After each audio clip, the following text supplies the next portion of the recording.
બાંગ્લાદેશમાં હિન્દુઓ પર થઈ રહેલા અત્યાચારના વિરોધમાં આમ આદમી પાર્ટી દ્વારા સુરત કલેક્ટરને આવેદનપત્ર આપી રજૂઆત કરાઈ હતી। બાંગ્લાદેશમાં ચાલી રહેલી હિંસા વચ્ચે ત્યાં રહેતા લઘુમતી હિન્દુઓ પર થઈ રહેલા અત્યાચારના વિરોધમાં આમ આદમી પાર્ટી દ્વારા રજૂઆત કરાઈ હતી।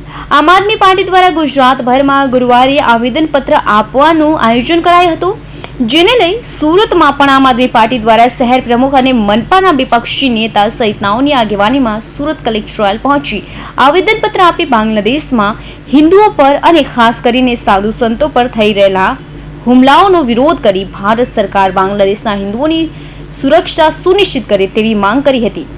નમસ્કાર, હું રાકેશ શિરપરા, પ્રદેશ મહામંત્રી, આમ આદમી પાર્ટી ગુજરાત। ભારતીય ઉપનિષદમાં અયમ નિજઃ પરો વેતી ગણના લઘુ ચેત સામ ઉદાર ચરિતાનામ તુ વસુધૈવ કુટુંબકમ।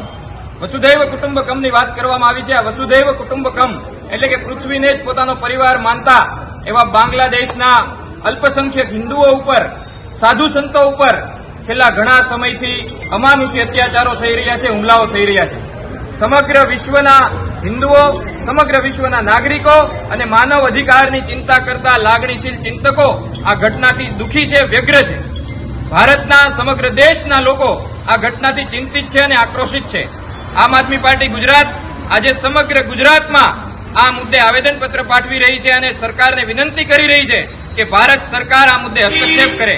140 કરોડનું પ્રતિનિધિત્વ કરતી ભારત સરકાર કોઈ પણ પ્રકારનું આંતરરાષ્ટ્રીય દબાણ લાવવા માટે સક્ષમ હોય છે, કાર્યક્ષમ હોય છે, તો એ આ દબાણ લાવી શકે છે। માટે આ મુદ્દે હસ્તક્ષેપ કરે અને બાંગ્લાદેશના હિન્દુઓને, બાંગ્લાદેશના અલ્પસંખ્યકોને, સાધુ સંતોને સુરક્ષા આપે, રક્ષણ આપે। આ મુદ્દે આમ આદમી પાર્ટીની સમગ્ર ટીમ, વિરોધ પક્ષ નેતા, વિરોધ પક્ષ ઉપનેતા, સુરત શહેર પ્રમુખ, સુરત જિલ્લા પ્રમુખ સહિત અત્યારે આમ આદમી પાર્ટીની સમગ્ર ટીમ આ મુદ્દે આવેદનપત્ર પાઠવવા માટે આવી છે।